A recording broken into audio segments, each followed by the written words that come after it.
Thank you. So today we are just going to be walking through some of the issues connected with the reopening of day services.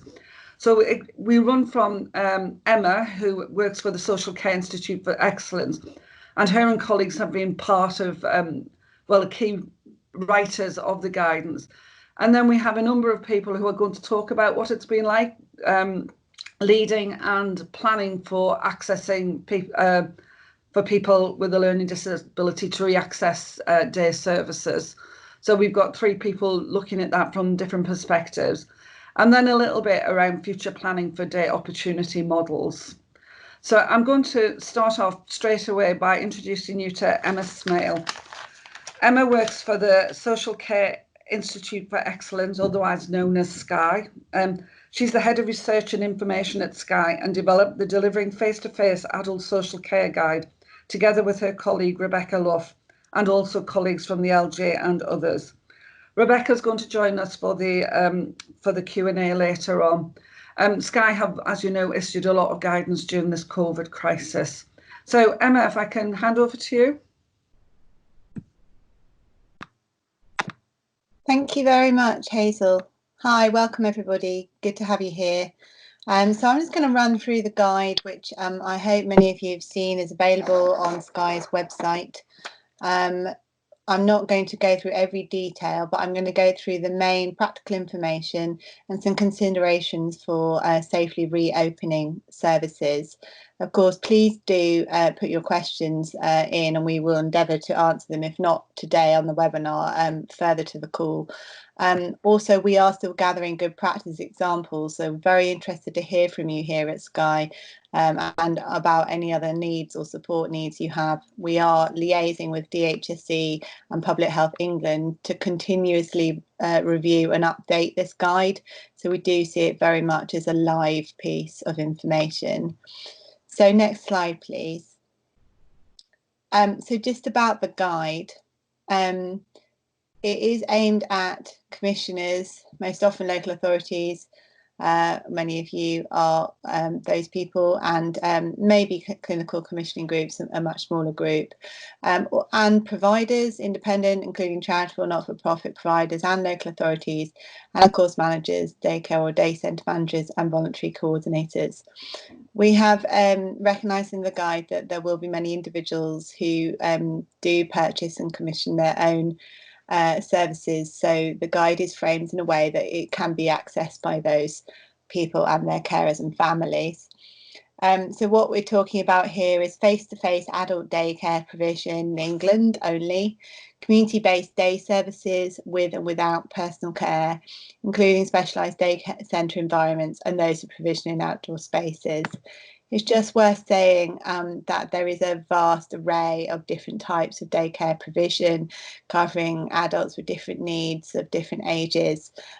So just to bear in mind that the guidance doesn't go into huge amounts of detail on all the different specific groups and needs, but it does provide the nuts and bolts, if you like, on the practical considerations and the types of things that you need to consider both as providers and commissioners.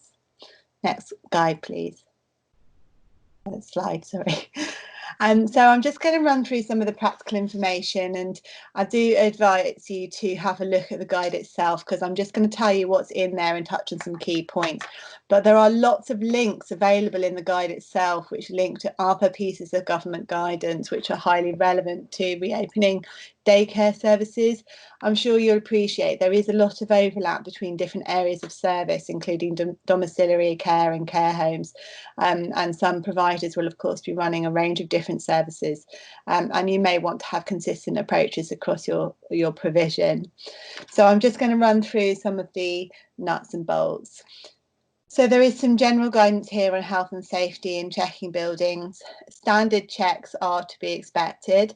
If your building has been out of use, or indeed if you use a building, you will need to think about enhanced cleaning, checking fire alarms and so on, but also thinking about the physical space in relation to social distancing, which I'll come on to. There is specific guidance around food preparation, and you can link to that in the guide. There is also some further considerations around social distancing with regard to food prep, which I will come on to. So the first area which will be of importance to everybody is infection prevention and control. The principles of good hygiene, hand hygiene, issues around touching your face and coughing and sneezing are covered here in the guide. That's the type of guidance which has been issued to the whole population. Obviously, this is relevant for staff and for people accessing services. There is also information here in the guide about test and tracing. There is a link to the NHS guidance on test and trace, and some notes just on how you will need to consider how to make all staff aware of this guidance, as well as people and carers and their families who are accessing services. Keeping up-to-date records on test and trace, so whether any of your community have been called for test or tracing, and also reporting. There is a obligation to report any cases that you may identify within your service. Okay, a quick note on infection control here. The guidance does state that items, including soft furnishing, which are hard to clean, should just be removed entirely from the service, or indeed from the activity if you're using props or other things when you're out and about. Also thinking about frequently touched services, and there are some guidelines specifically on infection control included here in the guide. Okay. I'm sure many of you have been asking questions about the social distancing rule as they have changed for the general population. The advice from Public Health England is to maintain a 2-metre distancing rule, not a 1-metre distancing rule within services like daycare. So that is a 2-metre rule between staff and people who are accessing the service. Now, of course, it may not be possible to maintain this at all times and given the needs and circumstances. Therefore, face covering should be used where you're concerned about distancing being maintained. But they don't have to be of clinical standard. They can just be a face covering that you may use yourself. There's also guidance here on where you may be undertaking personal care and where touch may be routine or indeed just part of interaction. PPE should be used if personal care is needed, and there is links to PPE guidance. However, we do recognise in the guide, and it is recognised by Public Health England, that a balance needs to be struck between the needs and welfare of individuals and the feasibility for the service to maintain some of these rules.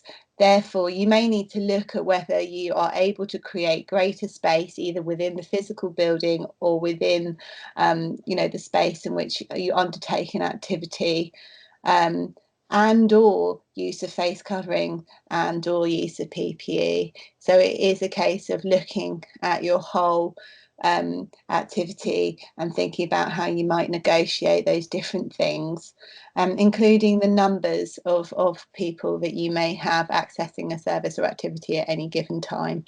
I'll note that again in a minute. Another recommendation here in the guide is around bubbles, and this is slightly different to the support bubbles that you've also heard outlined in the government guidance for the general population. Within certain types of services and provision, recommendation is that bubbles can be used, and what this means is consistent groups of the same people being kept together during the day. So there is some guidance here included on what you might need to consider if you want to use bubbles as a way of managing your activities. Okay, So I've just said about PPE, there is a separate section on PPE. So just to note, you are required to use it when close personal care is needed. There is a link here to guidance for domiciliary care, because there is a lot of overlap here in the considerations. There is some guidance here on where there might be exceptions to this rule. So, for example, if the use of PPE causes distress to individuals. Therefore, if this is the case, you will need to risk assess an activity, and there are some practice examples and example tools for risk assessment included in the guide. Okay, moving on, transport. The recommendation is for families to use their own wherever possible. Obviously, if a service does have a fleet of transport or a mode of transport of their own, you will need to risk assess this. Looking at the numbers of individuals who can safely be transported at any given time. If you engage a provider, you will also need to have these conversations and agreements with them.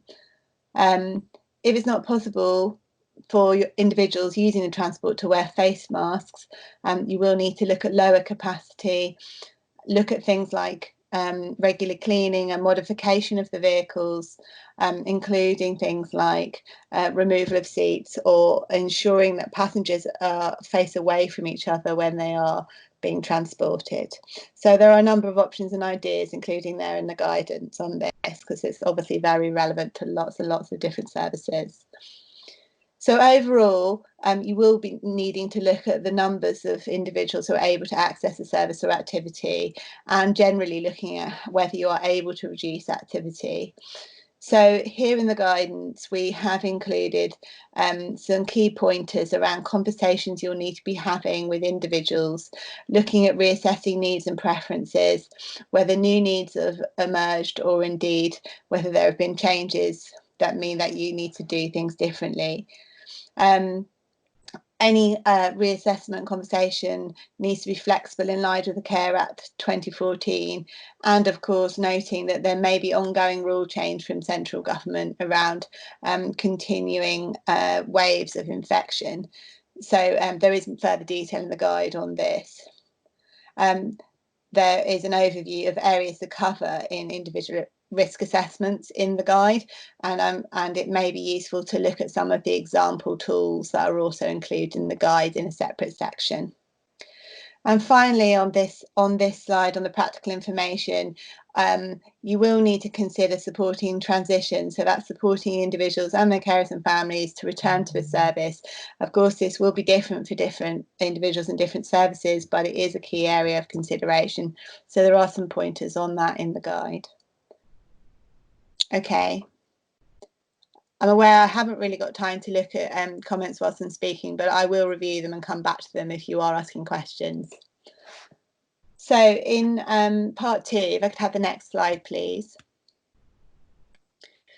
So this is the second part of the guide, which is not covering the practical information as such, but looking at your general approach to reopening the service safely, and thinking about how you communicate changes and also how you plan both for immediate needs but also for the future. So first of all, it's important to note that services will have different starting points, and different areas and regions will have different starting points for a range of different reasons. So do bear that in mind. It may be that your service is closed altogether and hasn't been doing any service delivery. It may be that other types of arrangement have been agreed. Things like contract changes, changes in staff numbers and redeployment, and of course the needs and preferences and circumstances of individuals who access services. So it's really, really important to think about all those things. A general rule which is running through this guidance is that planning must be approached with caution and in line with guidance from Public Health England and the Department for Health and Social Care. So the first area here is just the general communication to keep people and their carers and families informed of any changes that may be happening in your service. Talking to them, maybe using digital means, and outlining the reasons for reducing capacity or indeed reopening or expanding a service again. Bearing in mind that this may be a fluctuating situation in line with the lockdowns. So bearing in mind that a communication plan that you can come back to and use is a good way to approach this. Secondary areas, communication or conversations with commissioners and providers, looking at plans together, both in terms of what has your journey been during the pandemic since lockdown? What's happened to the service or services? What are the immediate needs and what's the immediate future that you need to consider? And then thirdly, having a view to longer term planning. The guide suggests some key areas you may want to consider here, including the values of the service and indeed of the provision, if and how you prioritise services to different individuals, some financial considerations, for example, existing financial models, additional costs that might be incurred, for example, from PPE or other equipment, and indeed the future sustainability of the service, or indeed individual support for different individuals and families. Taking this this particular context and changes that may be needed as an opportunity to reassess ways of working, contractual arrangements, and whether there are ways of working that have worked well during the lockdown that you may want to adopt or commission differently. And the third area here is around providers having conversations with people and their carers and families.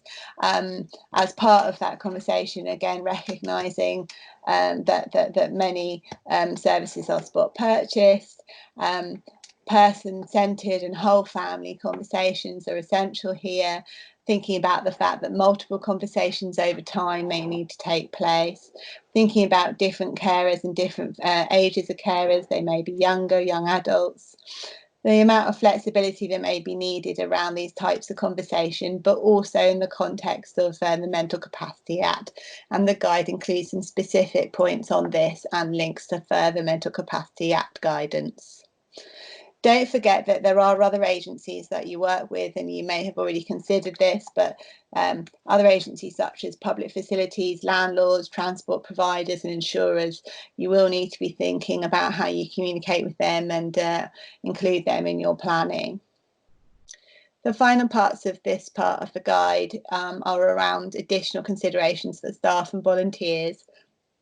There is some information here on how you might look at new protocols around COVID-19 and how you need to operate differently, specific COVID-19 training or professional development opportunities, and some pointers on support and well-being, including bereavement and trauma, recognising that for many people in services there has been loss, and that there will be anxiety and fear about the current situation. So responding to people who use services, but also recognising the needs of staff and volunteers. Next slide, please.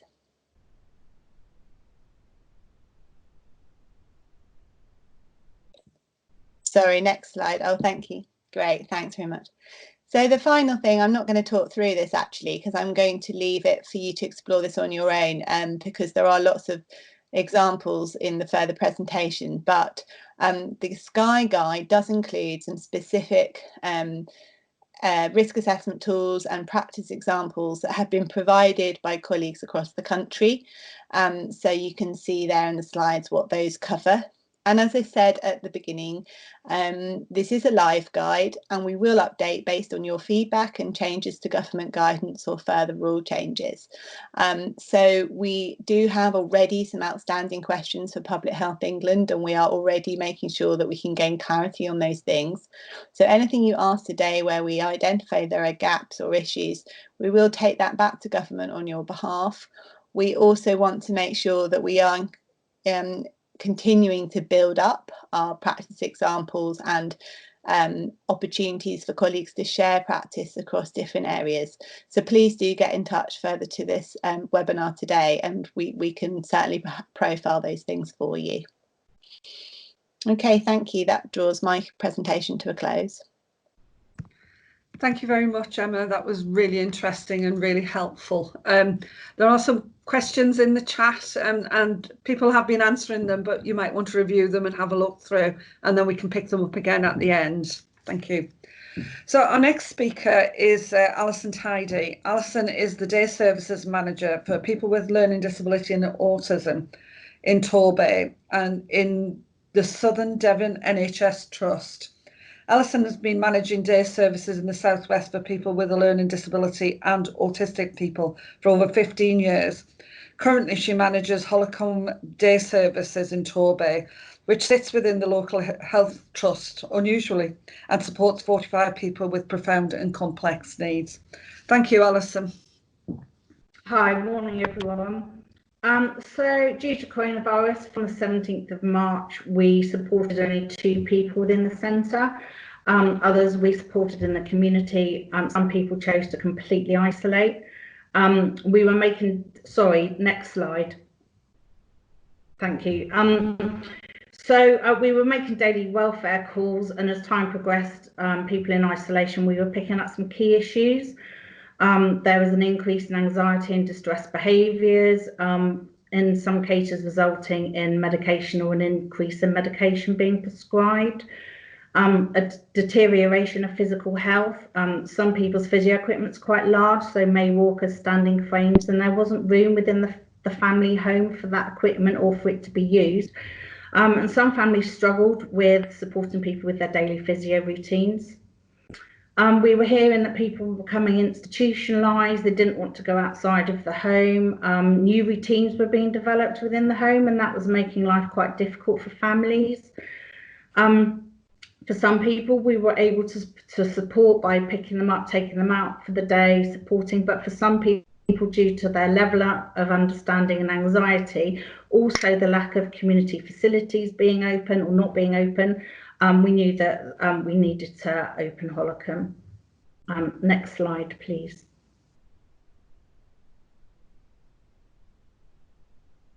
Thank you. So we took the bubble system approach. We were already developing that in the community, so the same staff supporting the same people. The photos show one of our activity rooms. We're lucky that Holcombe has large activity rooms with access to most rooms to outside. You might note that we took away a lot of items from the room. So we used to have nice fancy pictures, things dangling from the ceiling, but of course all of those things can hold bacteria. So any unessential items have been removed from the room, and that's also made space. So there's plenty of space for social distancing. Each room has its own personal care room assigned to it and a toilet, so there are no shared facilities within the bubbles. We do have got a nice garden. We do have rooms such as a sensory room. They're shared, but it's all about the cleaning before and after use to make sure everything's sterile. We do have a couple of large vehicles. We're only currently using one vehicle within our first phase of the return. And that vehicle is a bubble, so that bubble remains the same within Holcombe. And we only have essential visitors allowed, and that's by appointment to maintain our bubbles, and that's so that we can plan. Next slide, please. So what's working really well is the arrival and departure. So whereas everyone used the main entrance, it used to be a bit of a bottleneck at times, and that could raise anxiety amongst some people at the beginning and the end of the day.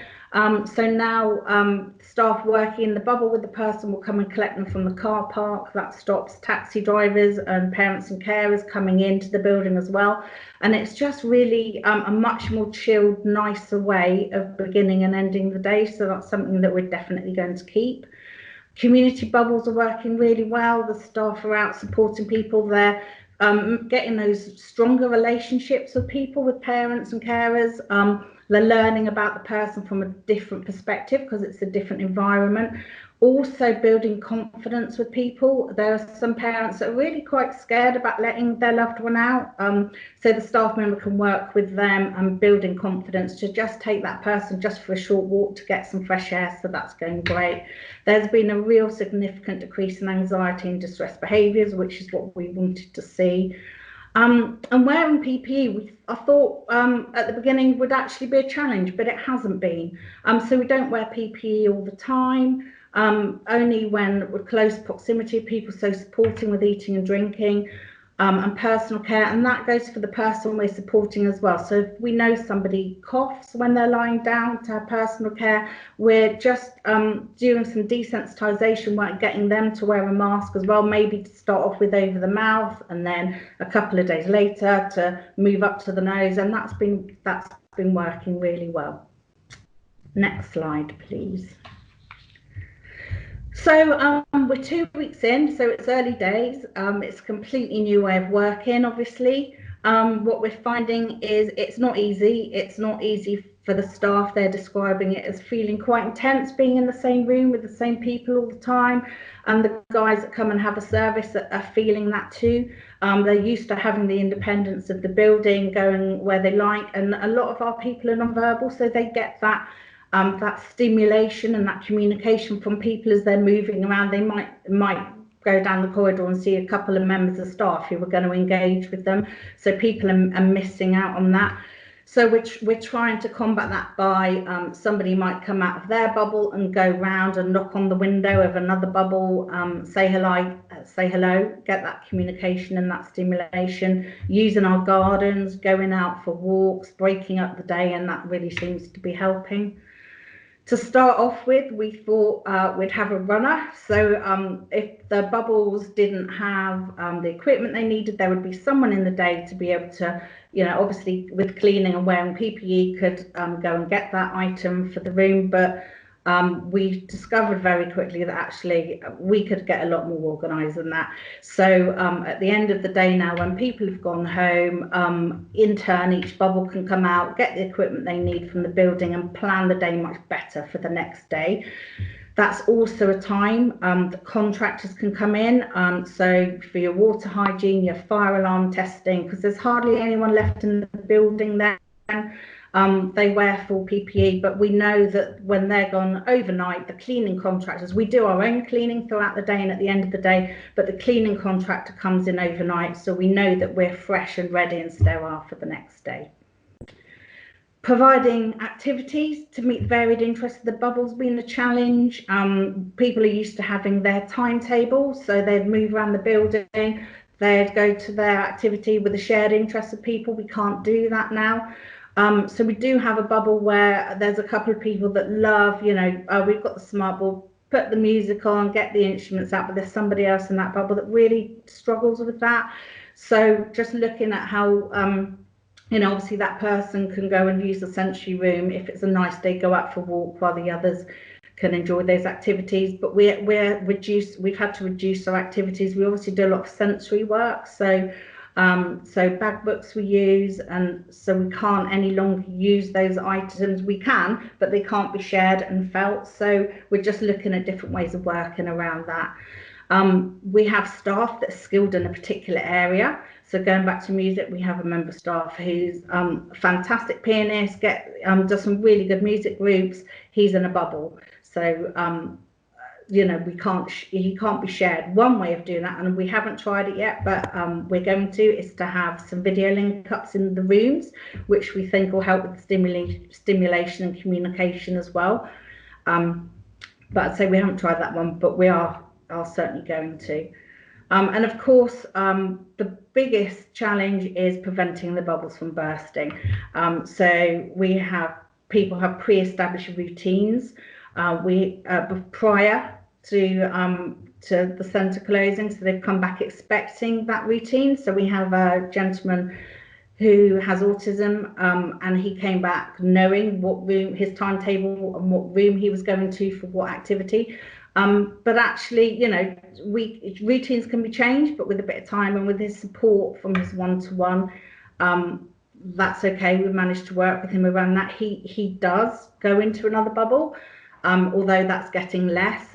So how we've treated that as also almost had a bubble within a bubble. So if he does go in, he's very good at social distancing. He has his space within that, and the one-to-one supports him to stay in that space, and the one-to-one stays in that space. And then obviously everything's cleaned down once he's left. So there's a few really key things for me. One is just really good communication with parents, carers, that circle of support that's already been discussed. Daily, we're probably problem solving all the time, and just looking at how we can improve things, what needs to be done. Monitoring the health and well-being of everybody and the staff. We've had an acknowledgement and a sort of accepting that this is how it is, and there are some things that we can't change, and okay, you know, and to sort of get rid of the negativity around that. And that's really helped, just having those conversations. Okay, we can't change that, this is the situation, but let's park that and see what we can change, and the new things that we can do, and the new challenges. And also the other thing that's already been said, it was really key to be working with other professionals. So our local infection control team came around before we reopened, had some really useful conversations with them, and gave us confidence that we were putting the right things in place, using the right sterile equipment, talking to other local providers to see what they were doing. I think that's really key. That's it. Thank you. Thank you very much, Alison. That was really interesting to hear how you've been coping with this. There are quite a number of questions for you in the chat. I'm wondering if you could review them and have a look at. Some of them are around numbers, some of them are around the bubbles, and some of them are about managing one-to-ones from other agencies. If you could just have a quick look through, please, that would be really, really helpful and really practical. Thank you so much.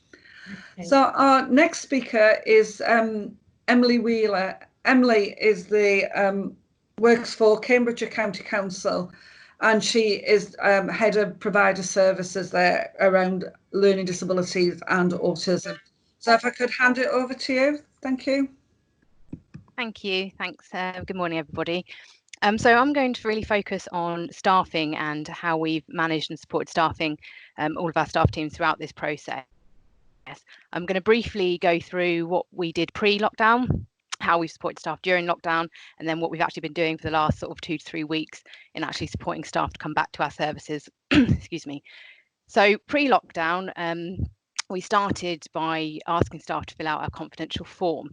This identified whether they had any conditions or circumstances that potentially could have put them at higher risk of COVID-19. We also identified where our staff had childcare and caring responsibilities, and this was before the school closure, but obviously in preparation that potentially was going to happen. We also looked at whether staff had the ability to work from home in the first place, whether they could travel to other services, also what their specific experience and skills were. So obviously for frontline staff, we've got support workers right through to registered managers and operations managers, so looking at what their skills were. We also made sure that our training records were up to date, so if staff were redeployed or worked anywhere else, we could be very clear about what training they had. We also, by doing that, we're also able to identify any potential issues that might arise. So whether there's going to be specific services where we would have staff shortages and how we would manage that. We also looked at putting in extra IT support for people, so requesting extra laptops or looking at where people needed support to actually be able to work from home. Next slide, please. So during lockdown, the staff in the vulnerable and in the high risk group had already been identified, and they did stop coming into work with immediate effect. The staff that remained at work, we redeployed to respite and supported living services within quite a short space of time. Staff reacted to this fantastically. There was really a sort of sense of everyone pulling together, and that our services were at a whole. We weren't separating day services and respite and supported living. Obviously, our respite and supported living services remained open, so they were priority. Staff obviously had to change the way they were working, so for our colleagues that were used to working in day services, suddenly they were being asked to work shifts. They had a different rate of pay, so we made sure that that was all put in place. But again, most staff really, they just jumped in and wanted to step in and support the colleagues and the people living in our supported living services. We did also find that we had a number of staff that were in the vulnerable group, but they really, really wanted to remain at work. So whilst all the guidance, they were being told actually you're at higher risk, you need to go home, but a lot of staff were quite adamant and passionate that they want to stay at work. So during those conversations, we did request that people speak to their GPs, potentially talk to their consultants if that was appropriate in their situation. We also had lots of conversations with HR and other managers about how we could manage that risk. So for those individuals that really want to stay at work, we looked at putting in risk assessments and also what extra support we would put in place for them. So looking at things like if potentially there was an outbreak or something happened, how would we make sure that those people were supported? Also, we did have a large number of staff that were at home and that did need to self-isolate, and support for those staff were put in place as well. So managers, team leaders, senior support workers that were either remained at work or that were at home themselves were phoning those staff and checking they were okay. Once the guidance allowed it, we did make some home visits as well, where we were able to actually sit in people's gardens, and that was especially important for some of our colleagues that actually live alone and potentially had been totally shielding and hadn't seen people for many weeks. So also we were quite overwhelmed by the kindness and the support that peers showed each other. So we had staff obviously that were still at work, and it was high pressure. There was a lot of high levels of anxiety at this time as well. But we actually had staff offering and willing to then go and do shopping for their colleagues and peers. So I think throughout this time, it's been overwhelming actually, and wonderful to see the support that people have given each other. And again, as like with most of the services I'm sure all of you are involved in, we've got a number of frontline staff that just can't work from home. It's just not practical. Their work is, supporting individuals being in someone's home. So we had to overcome where we could set work and try and put in more work for staff to do at home, and where we could, that did work really well. So next slide, please. So over the last 2 to 3 weeks, we've been working with a risk assessment and guidance. So there was a lot of work put into this. So with public health colleagues, head of HR, and it was obviously agreed with senior and then senior managers and then cascaded down. So it's a very detailed document. There were extra categories that were added to the risk assessment. So for some of the staff that had remained at work, this included them as well. So colleagues from Black, Asian or minority ethnic backgrounds. We also identified that male staff over 15 that also had other risk factors that we needed to really focus on the risk assessment for them being in work as well.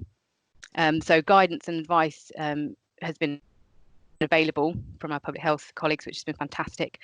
And again, as Alison mentioned in her presentation just now, that actually in some of our services, keeping that 2 metre distance isn't possible.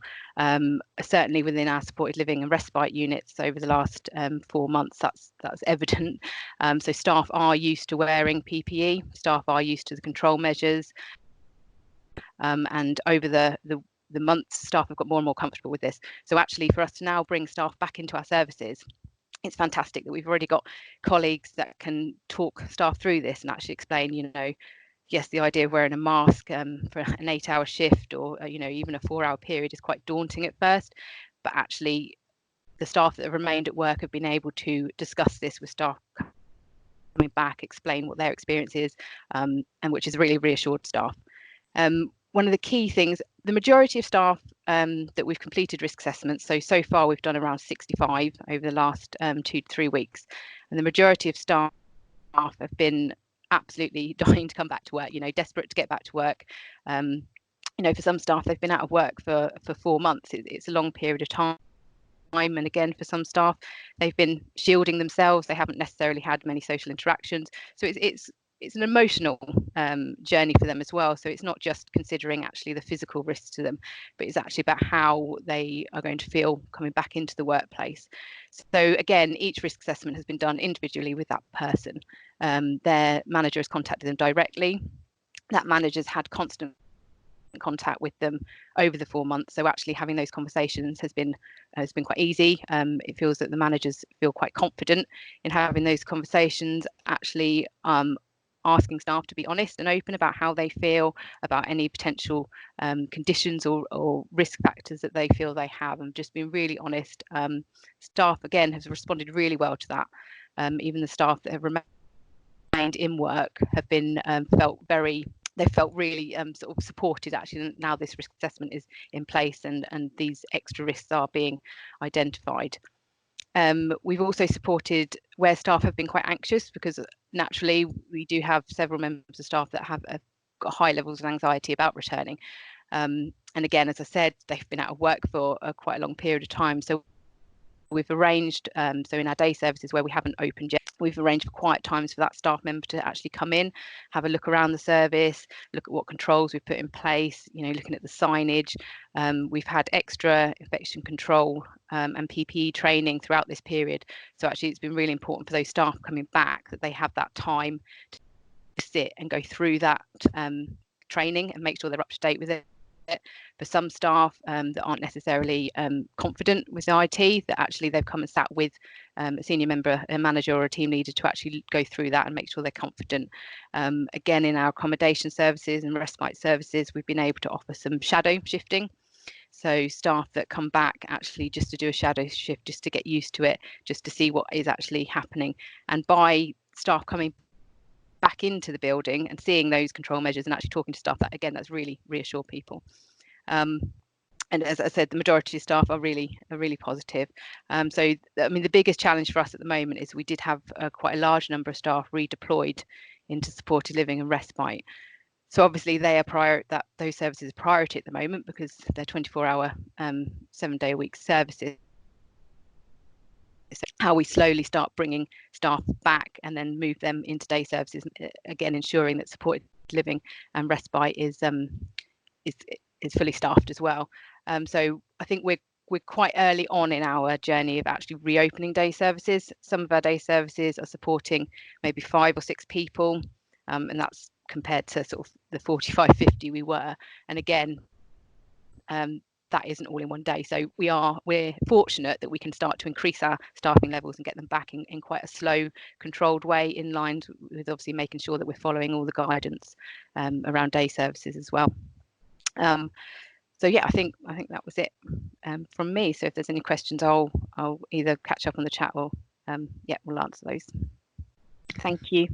Thank you very much, Emily. That was really interesting. I was really warmed by the kind of peer support that your staff chose to provide to colleagues, but also kind of really understanding staff anxieties about returning and how you might appease those. Thank you very much. So our next speaker is Dr. Amy Kavanagh from Sense. Amy is the Policy and Public Affairs Advisor for Sense and leads on social care public policy for them. Her session is on planning for people with sensory loss to re-access day services. These are kind of the challenge and some of her thoughts. Thank you, Amy.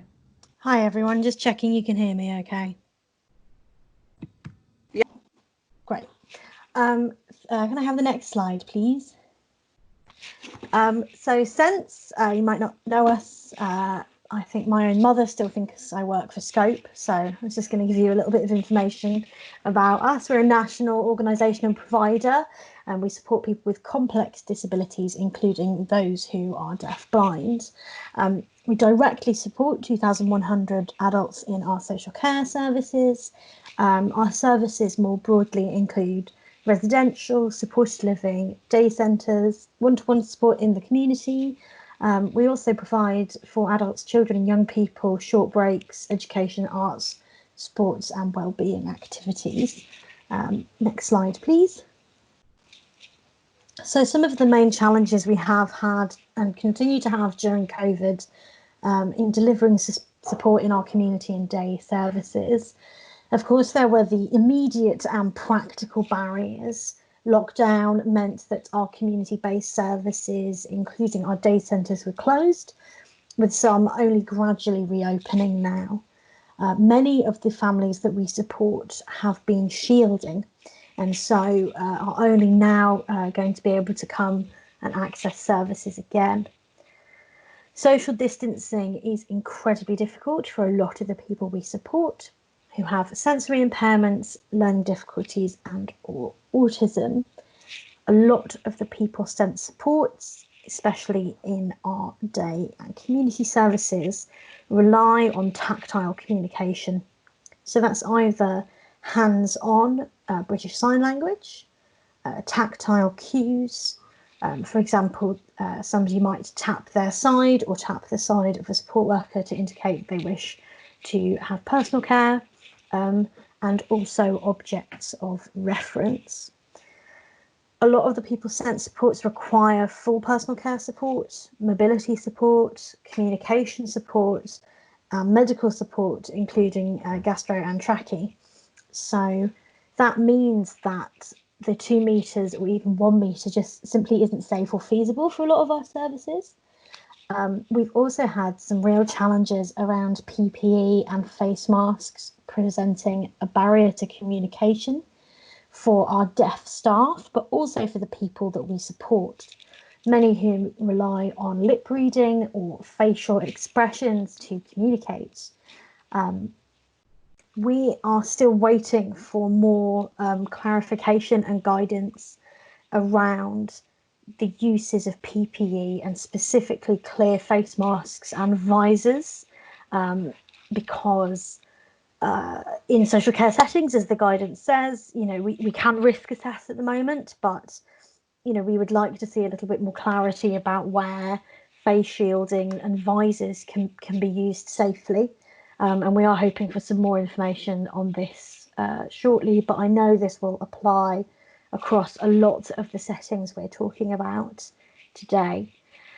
We also had some increases in behaviours of distress and communicating anxiety from the people that we support, changes in routine that have already been spoken about, centres being closed, favourite staff or activities being unavailable, and for some, the use of PPE has created some medical trauma issues that we are managing.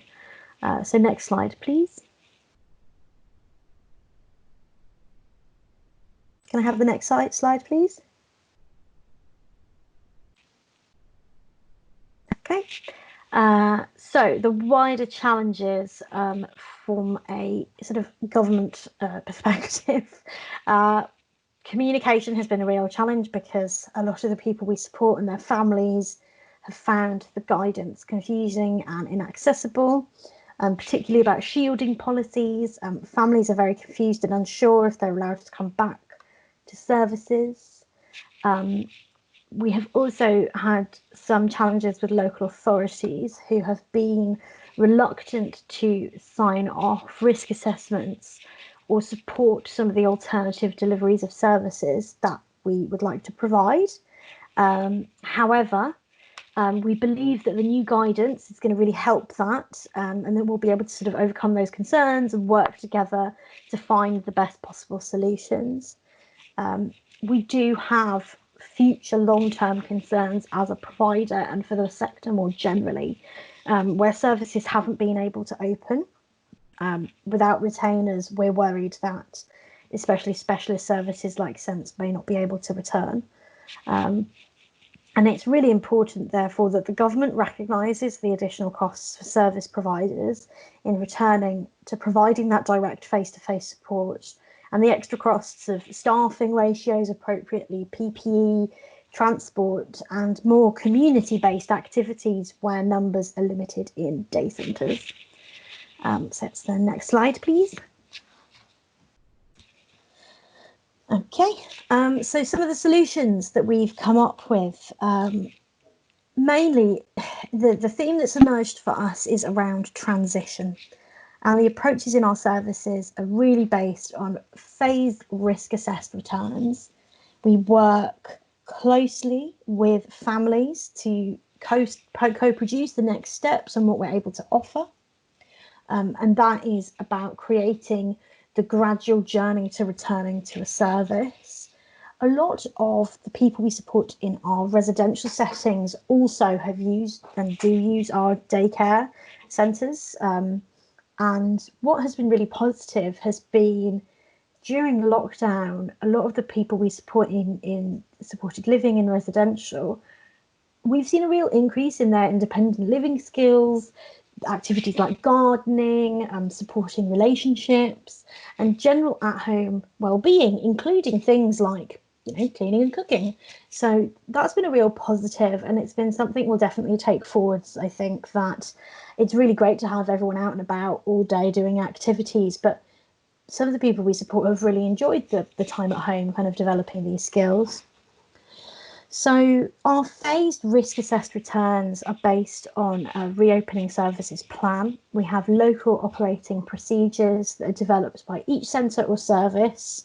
That's based on layout, staffing, service users, and then these procedures then informed the phased risk assessment for the individual returning to the service.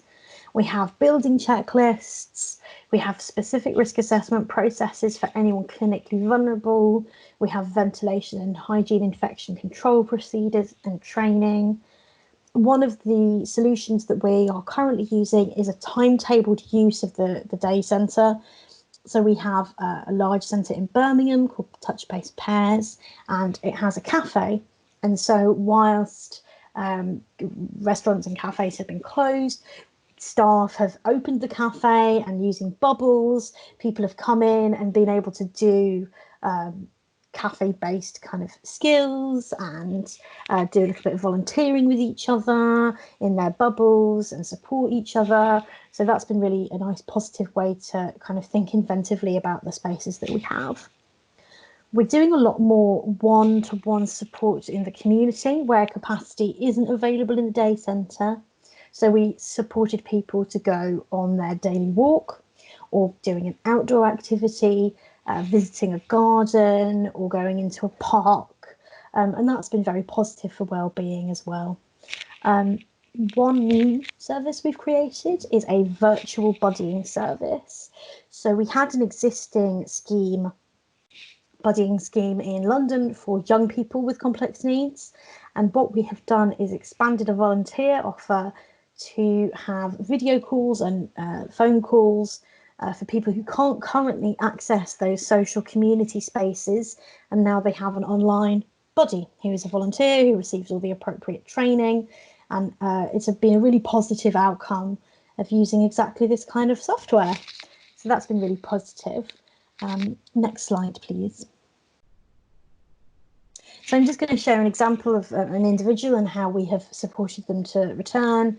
So this is an individual who normally received a day service during the week. Obviously that had to stop during COVID, but as lockdown progressed, this individual became quite distressed at home. And so we came up with a plan between the family, the individual, us as the provider and the local authority to do a phased part-time return. So we're currently in the second stage of this. So it started off with the family preparing the individual for return to the service by using social stories, by using PPE items in the home. So now they're back in the service for a couple of hours on weekdays.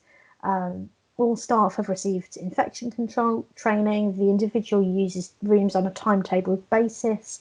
They have an allocated personal care facility, which is all cleaned after use. We have a specific PPE plan around the individual who cannot social distance and salivates excessively. So we've risk assessed that. And we're gradually going to increase the individual's time at the service, building in and reintroducing previous activities like arts and crafts, use of a multimedia room, going out on a walk, which will then lead to going back to a regular cafe lunch that used to happen. Could I have the next slide, please?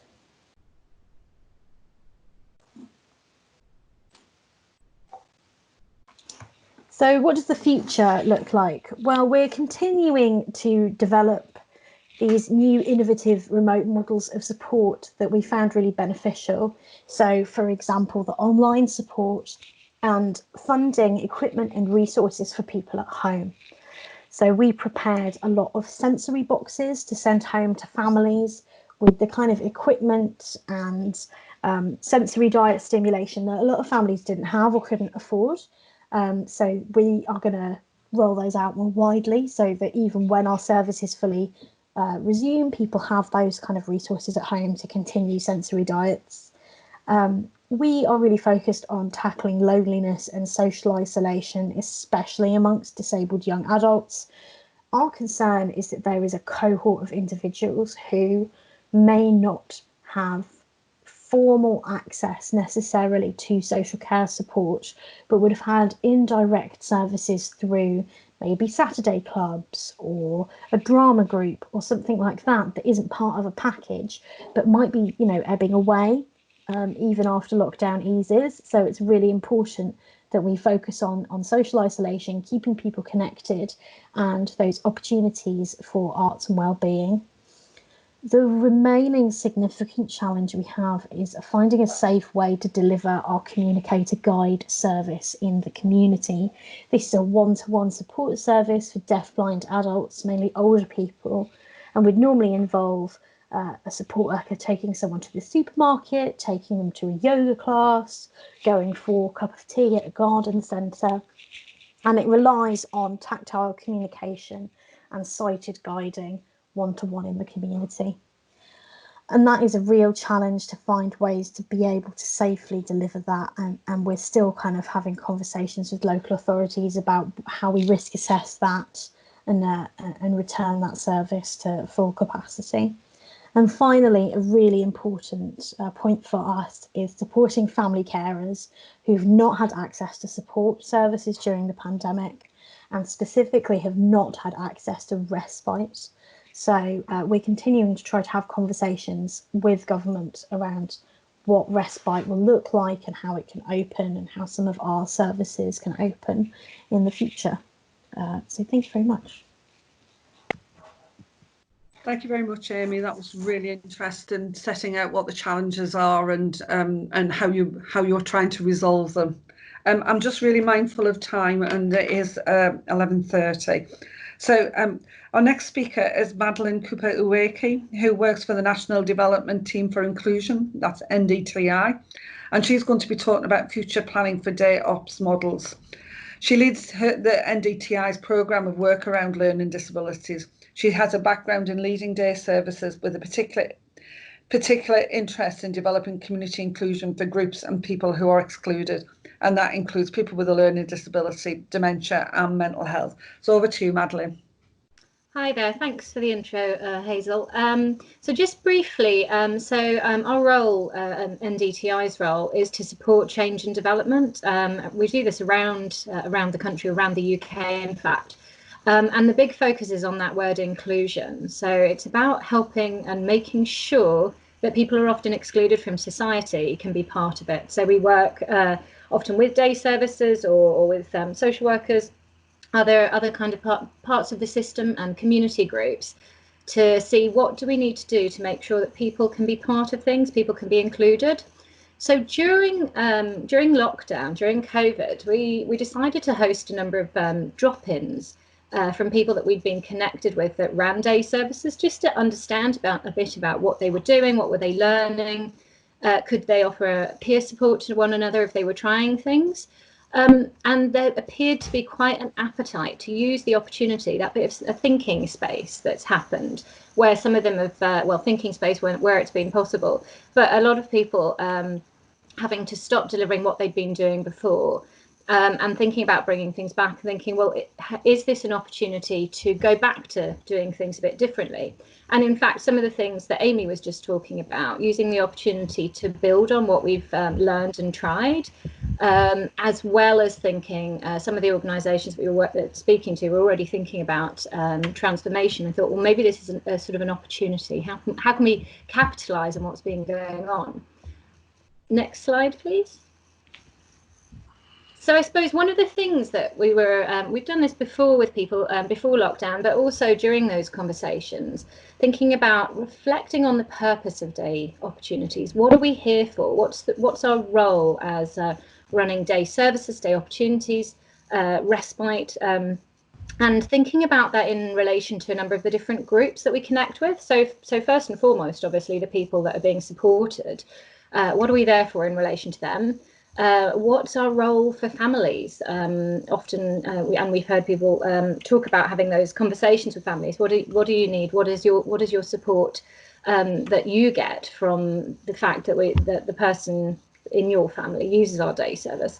Beyond that, and we've heard some stuff about that today, thinking about our role with the teams and organisations around us, and further beyond that, what might our role be in relation to communities? So this is a sort of set of questions that we can reflect on if we're wanting to change or wanting just to adapt to what's going on at the moment, because some of those things might have changed during lockdown, and in fact, as people transition back out of that. Next slide, please. So just reflecting on some of the things that we have heard from people, and this was pre-lockdown, but when we speak to people who use day services, or families, and in fact staff as well, top of the list, and we've been hearing about this today, is often about friendships. So people use day opportunities as a way of connecting, reducing social isolation, maintaining friendships, building friendships. And then aside from that, it's very much about people having a good life, having leisure opportunities, interests, passions, staying fit, chance to do activities you might not be able to do in the home, general well-being. And often with people who are of working age, we often hear about how day opportunities, sometimes which are focused on work, sometimes which are focused on learning or skills development, really help people find work or have purpose.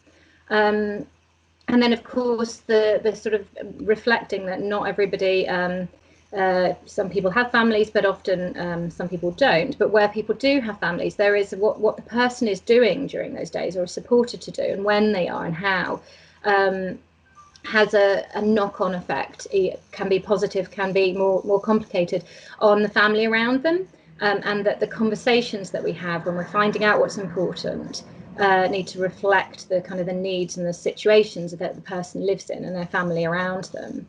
But just returning to that idea of purpose, if these are the things that people say are most important, then what if our role is to facilitate those things to happen and not always just necessarily to have to provide them?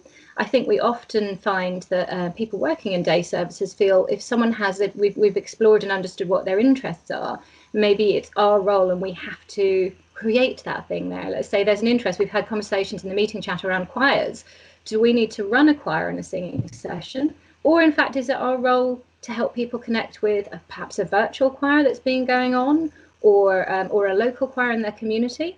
So there's something about thinking about if our role is around those things, there are different ways that we can make those happen for people.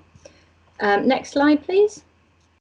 So I'm just going to whiz through some services that have started out as kind of ordinary day centres, day services, and taken a different focus. Now, most of these examples are pre-COVID, but they'll obviously be all thinking about returning similarly as you are.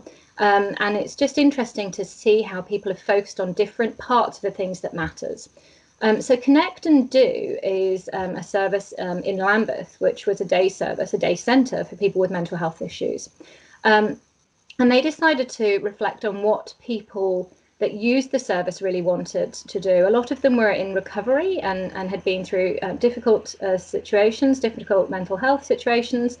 And they really wanted their focus, I guess, of going there was really wanting to return to life, return to having a purpose. So they actually worked with all the individuals that were using the service to understand what they were really good at. And they completely shifted what the sessions were that they offered to be run by those people. So there was somebody who was skilled at sewing who put on a sewing class. There was somebody who'd done tiling before and who could train people in those skills, do mosaic courses, etc. So people started to share their skills, and it was a real a really positive transition into people regaining confidence and reusing the skills that they had. And they also decided to offer out those sessions to other people in the community. So beyond just the people with mental health issues who'd been using it before, so that people in the local community around could book in and come and develop skills, connect with other people. And it widened up people's people who'd been in very segregated spaces, often in hospital before, this being kind of a transition back. It widened out their connections with the people locally and helped build relationships. Next slide, please. So the last one was really thinking about the peer support and the assets that we had. Another really interesting service is the Claremont project.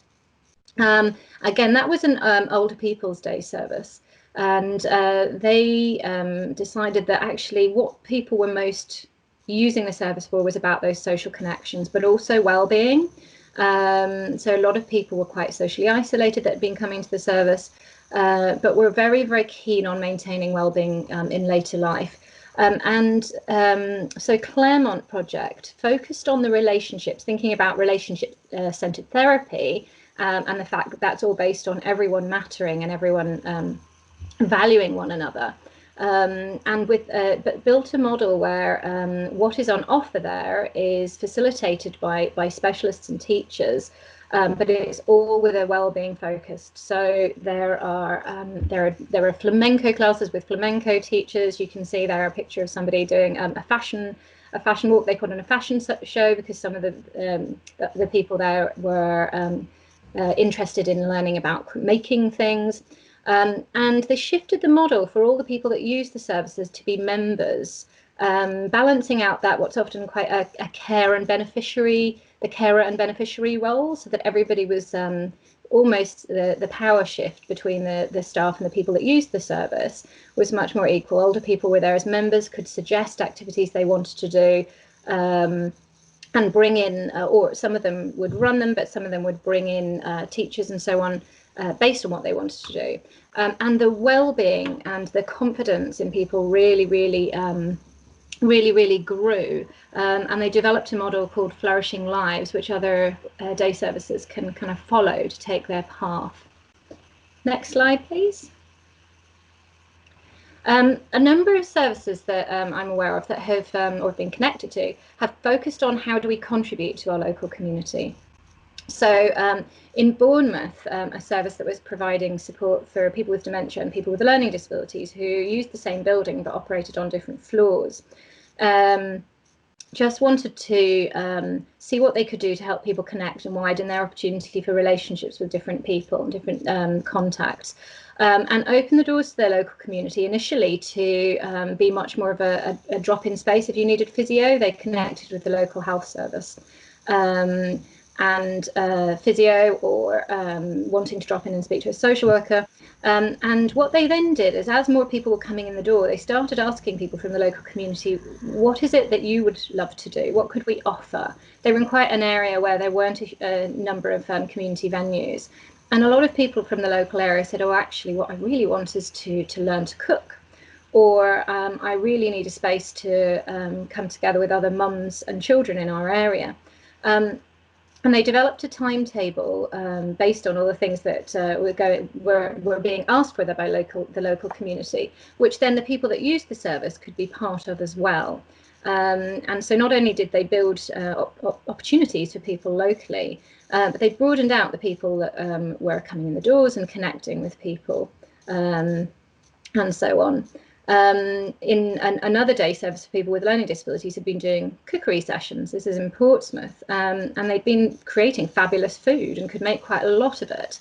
And they realised that they were able to contribute that food to food banks and soup kitchens, and that gave people a sort of a volunteering role and built their skills.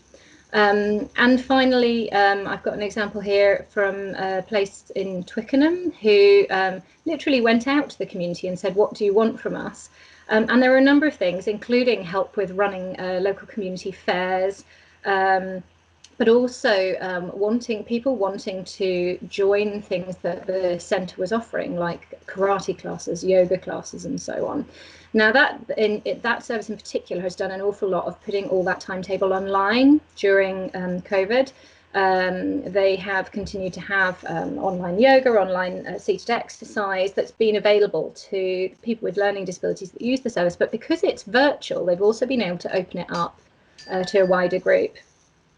And some of the people that they supported had been offering peer self-advocacy and peer support, and they'd taken that online. And so anyone who was feeling particularly lonely or disconnected during COVID, one of the people with a learning disability has offered ongoing peer support using either phone or Zoom calls or WhatsApp or whatever's worked for the person. So they've continued to contribute during COVID. Next slide, please. So just finally, just thinking about our purpose and what we are. In Camden, there's a community inclusion project that essentially is it's part of the day opportunities, also evening and weekend opportunities. But what they're doing is just connecting people to what else is out there. So it's a service without walls. You don't go there to a place. But they're helping people identify what they love doing, what their passions and interests are, and what they need as well, and helping connect them to opportunities. They can do that in a mainstream way, often with one-to-one support through floating support. Sometimes the support is built in and the person doesn't need support once they've been introduced to something, but it's widened out people's links and connections, even if they're using services at other times. Some of the examples up there are different things that people have done. So someone wanted support to translate, there's a Chinese man with a learning disability, to translate letters back and forward that he received between Chinese and English. So he was connected with a local Chinese community centre. Other people other people struggled with actually face-to-face communication and meetings and groups, and one man who was very interested in wrestling joined a wrestling group which was then largely based around online chatting and communication, helped widen up his social circle. So sometimes we can think beyond the walls, the four walls or the buildings that we're offering our support in. Next slide, please. So those are just some of the ideas of things that where people have taken a slightly different focus before COVID, but also continuing after COVID. So some of the things that we might be able to do as we're transitioning back to maybe a new normal or a new future. If we're having conversations with people and families at this time, is there an opportunity for us to shift what we're asking? So we ask what you need, what your families need. But could we start the conversation with what are your interests? What do you love? What are the gifts that you can share? To give people, as they return, maybe a different focus about why they come. Maybe we need bubbles that are based on shared interests. Maybe we want to do our bubbles based on friendship groups that people have really missed during COVID. Maybe we can find opportunities for people to continue to volunteer. There's been examples of people volunteering in some of the neighbourhood networks that have arisen during COVID. Can we help people connect with some of those things? It's also a chance to reflect on our assets and our strengths. We've been hearing a lot about that today from other groups. In terms of the spaces that you have, the people and the skills that you've had, and how you can use those. Is this an opportunity for us to really think more? What are the skills and the things that some of our staff have that we might not be tapping into? Is there a space for us now to have a bit more kind of, as we replan to go back? How are we using the people that we have? How are we using, as things can open up more, if there are no other places open around, how can we offer some of those places or assets or skills that we have to the wider community, but also to benefit the people we support? And what else is going on out there? There's been a huge amount of community activity during COVID that we've been hearing a lot about. Is there stuff that we can add to that as we go back? Are there things that we might want to join? Are there local neighbourhood networks that we might want to join? or volunteering opportunities? Or could some of the people we support offer peer support to other people that have become isolated and are maybe still shielding or maybe still scared to go out? So I think it's a real opportunity to build on what we've tried and what we've learned, and also think about new ways as we return to a new normal, and we're having all those conversations. And actually, just to add some of the things that we've been hearing, some of the positives that we've been hearing during COVID that people have really benefited from. We've heard about people who have sensory needs, some autistic people, for instance, who've actually really loved online learning and online session and online interaction, and are less keen to go back to some of those busy, maybe they're not so busy now, but some of those busy, loud buildings and spaces.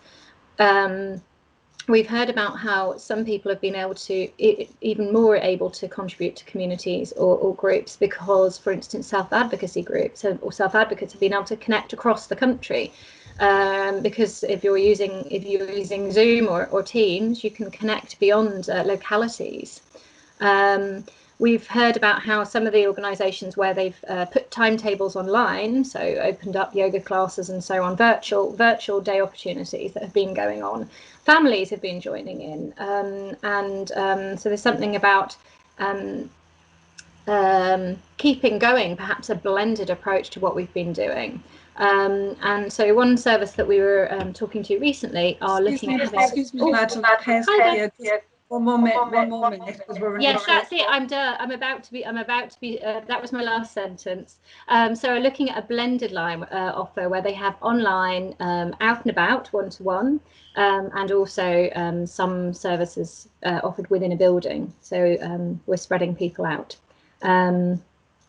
Thank you. At the end, there's just a little link to a webinar series, actually, where we're continuing some of this conversation if you want to look at a later time. But that's me done. Thank you. Okay, thank you very much, Madeleine. That was really interesting. And I know these were some of the examples that you gave were pre-COVID, but it's really great to see some different models, and we're all having to think differently. So I'm just mindful we've only got 10 minutes now for question and answers, and quite a lot of the answers have been a lot of the questions have been responded through to the through the chat, but I picked out some kind of key themes that would be good to get some answers on. First one is around testing.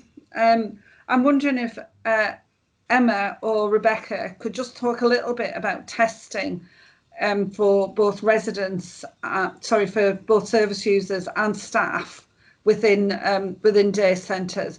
And Alison, if you could just come in around temperature testing and your practical experience around that. So Emma or Rebecca, just really quickly. Rebecca, do you want to respond on that? Because you've had the latest PHE. Yeah, so to be honest, it's a question that we need to get more clarity on from Public Health England. So as far as we're aware, then all the staff that work at day centres or in daycare are frontline workers, and therefore they are eligible for testing. But there doesn't seem to be a specific system in place as there is for care homes at the moment, and we don't know fully if that's going to be opened up. So it's one of the questions that we had that we didn't actually feel was fully answered. So we're aware it's a big question, and it's going back to Public Health England this week. So at the moment, it's people using the same testing system as anyone else would, but being given priority as a worker. What about residents? They, as far as we're aware, it would be the same system as for anyone else. So it would only be if they felt that they had symptoms, rather than it being blanket testing. So, but you are hoping for more advice from Public Health England around this? We are. I mean, I don't know if Emma knows something I don't, but that there isn't at the moment this specific system in place, as has been for care homes. But even the one for care homes that only started as for older adults, and then it's with working age people. So I'm hoping that spreads out. But I also know from care homes that hasn't been entirely smooth. So Okay. we're aware it's a really big question. I'm really sorry we don't have the answers. No, it's okay. I think as long as people know that it's still being followed up and chased. So Alison, can you just say what you did in your own care home then, please? Hi, yeah. So we work with the infection control team and discussed what we were going to put in place before people returned. And actually, what the advice they gave was that so there were discussions around whether we were going to take people's temperatures throughout the day, at the beginning and the end especially. And we decided that actually that's quite an onerous task to do, and some people would find that quite difficult. And so the senior microbiologist actually said that because the temperature is only one of the symptoms, and data showed that in many people they were COVID positive but didn't have a temperature, that actually we didn't need to do that. So we only do that at the point if we think somebody is unwell. We didn't bring that in as something that we would do. I think your advice is that providers and others talk to their infection control teams to get local advice on this in the lack of what we've got at the moment, which is not any national advice. Yes, yeah. Okay, thank you. So the other area that I think that we might pick up on is PPE. Just something, because it had occurred to me as well, is around protective masks that are transparent. And I think a question was asked in the chat around that about whether any have been sourced that meet safety standards.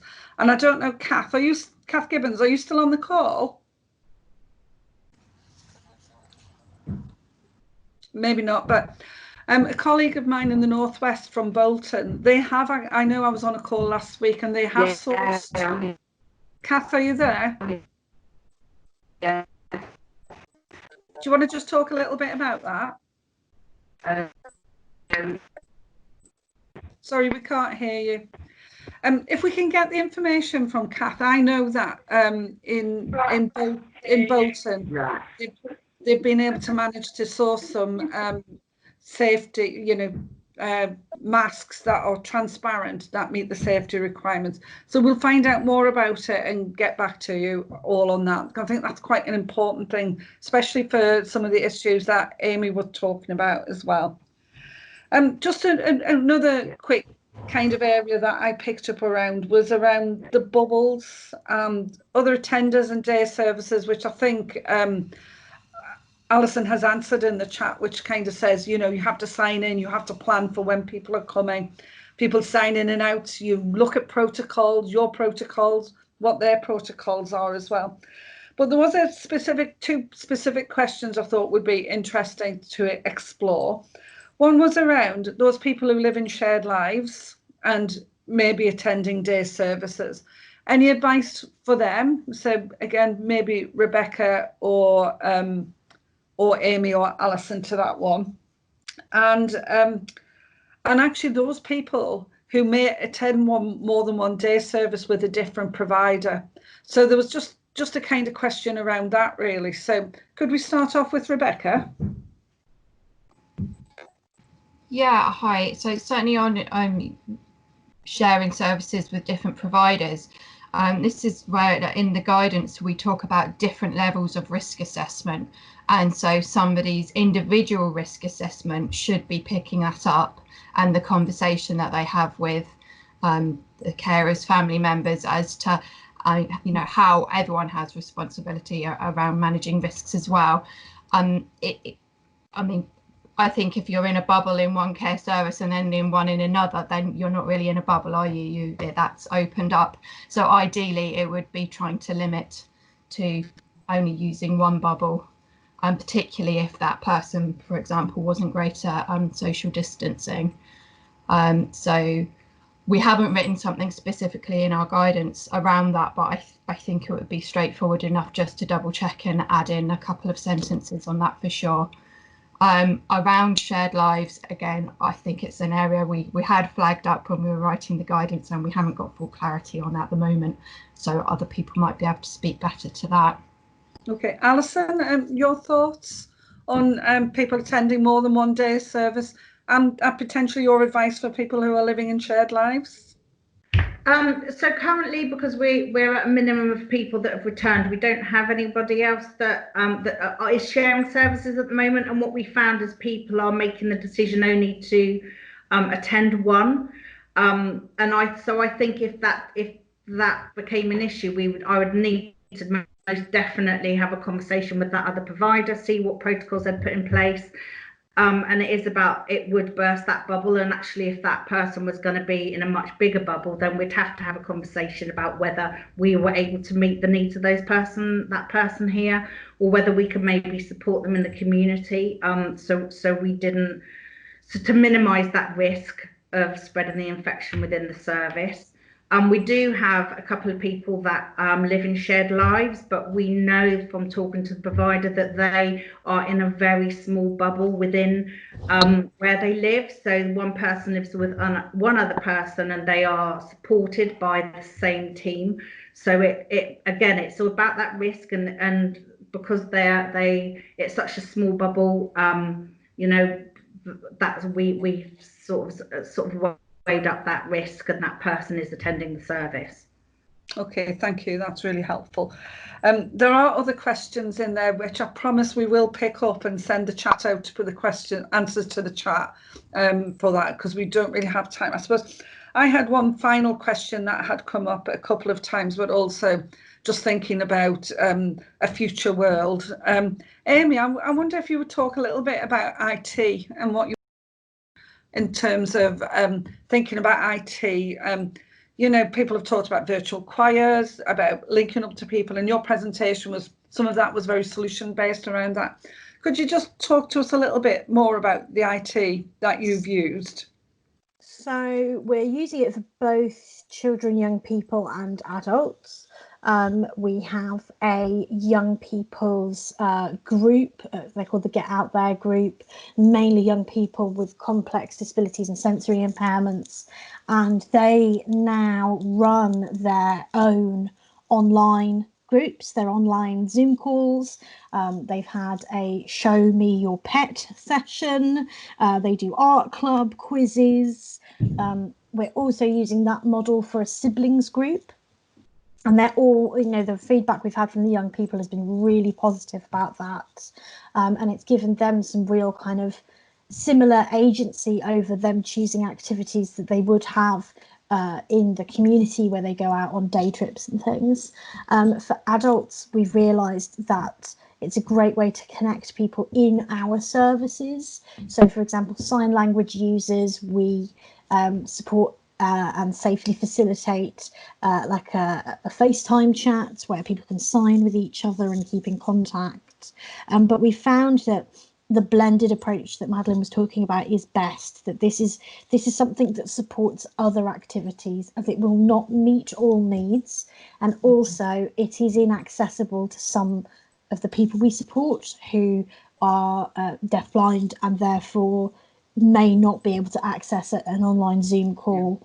It's really important to think about, if you are going to roll out some of those kind of models, to think about having captions and sign language interpreters. If you're running a yoga class online or whatever, you need to make sure that it's accessible to those people with sensory impairments. And maybe the other model we found quite useful is sending home these sensory boxes. So, for example, we can have a pre-recorded sensory interaction where a support worker will do a social story, and then the individual at home has scented Play-Doh to make a shape out of, or has a rainmaker that they've made themselves to make the noise during a certain part of the story. So that's worked really well. Okay, thank you very much. So I'm really mindful that we're at 12 o'clock now. So thank you to all of our speakers, and thank you for all of the questions and for staying with us for this length of time. I know we haven't covered everything, and there are some fairly major issues that are coming through in the chat around long-term sustainability of the market. But today's service was really about how you reopen day services safely when people are wanting to come back, and how you might do that. So, as I said to you, we will gather all of the questions together and we will answer them and we will circulate them to everybody on this call. We will also circulate the slides, and I also understand that we're circulating the recording as well. So thank you very much, and I hope you found the session useful. Okay, bye-bye and enjoy the rest of your day. Bye.